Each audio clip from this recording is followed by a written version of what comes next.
로마서 13장 8절 피차 사랑의 빚 외에는 아무에게든지 아무 빚도 지지 말라.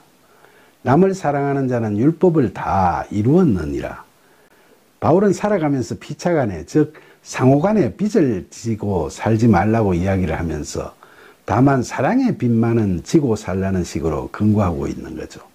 사랑은 그리스도인이라면 항상 이웃들에게 베풀어야만 하는 거니까 빚이라고 표현하는 겁니다. 이건 교인 상호간에서 뿐만 아니라 교인이 아닌 이웃에 대해서도 그런 거죠.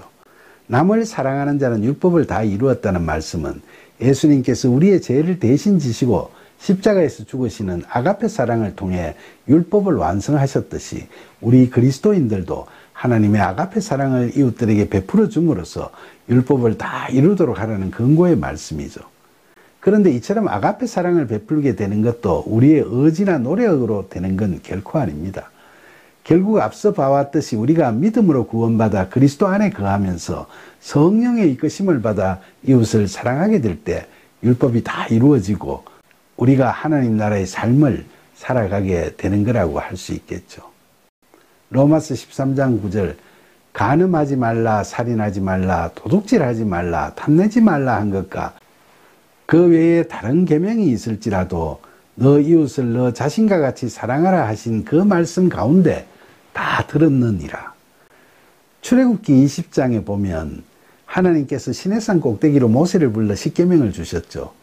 그 내용을 요약해 보면 하나님 외에 다른 신을 두지 말라. 우상을 만들어 숭배하지 말라. 하나님의 이름을 망령되게 부르지 말라. 안식일을 기억하여 거룩하게 지키라. 너 부모를 공경하라. 살인하지 말라. 간음하지 말라. 도둑질하지 말라. 이웃에 대하여 거짓 증거하지 말라. 남의 것에 탐내지 말라라는 10가지 계명입니다. 그런데 마태복음 22장 34절로 40절에 보면 예수님께서 바리새인들이 율법 중 어느 계명이 크냐고 묻자 너 마음을 다하고 목숨을 다하고 뜻을 다하여 주 너의 하나님을 사랑하라 하셨으니 이것이 크고 첫째 되는 계명이요 둘째도 그와 같으니 너 이웃을 너 자신같이 사랑하라 하셨으니 이 두 계명이 온 율법과 선지자의 강령이니라 라고 말씀하셨죠. 여기서 예수님께서 말씀하신 계명 중 하나님을 사랑하라는 계명은 10계명 중에서 첫 번째에서 네 번째까지의 계명과 같고 이웃을 사랑하라는 계명은 10계명 중에서 다섯 번째에서 10번째까지의 계명과 내용이 같은 거죠.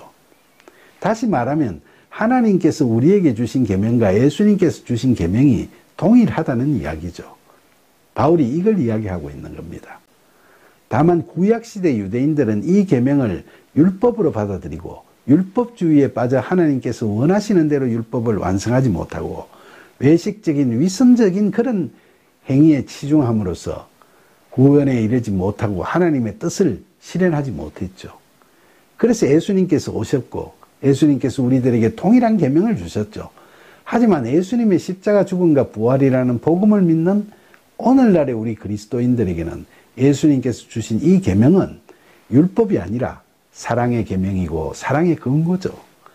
이건 우리의 의지나 노력으로 실행할 수 있는 게 아니라 순종하며 믿음으로 그리스도 안에 거함으로써 성령의 도우심과 이끄심을 받아 이루어가는 거죠. 로마서 13장 10절 사랑은 이웃에게 악을 행하지 아니하나니 그러므로 사랑은 율법의 완성이니라. 십계명에서 금하고 있는 살인, 불효, 간음, 절도, 무고 등의 죄악을 저지르지 않는 것이 부작위에 의한 이웃사랑이 될 수 있죠. 여기서 악은 헬라어로 카콘, 즉 기본형이 카코스로 가치 없는 일을 하는 것을 의미하죠. 이웃에게 아가페 사랑을 할 수 있는 사람들은 이처럼 가치 없는 일들을 행하지 않는다는 말씀입니다.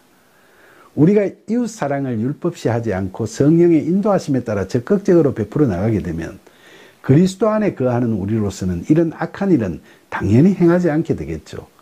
이처럼 하나님의 아가페 사랑은 율법을 완성하는 것이니까 우리 그리스도인들도 성령 충만함을 받고 그런 사랑을 행하라고 바울은 권고하고 있는 겁니다.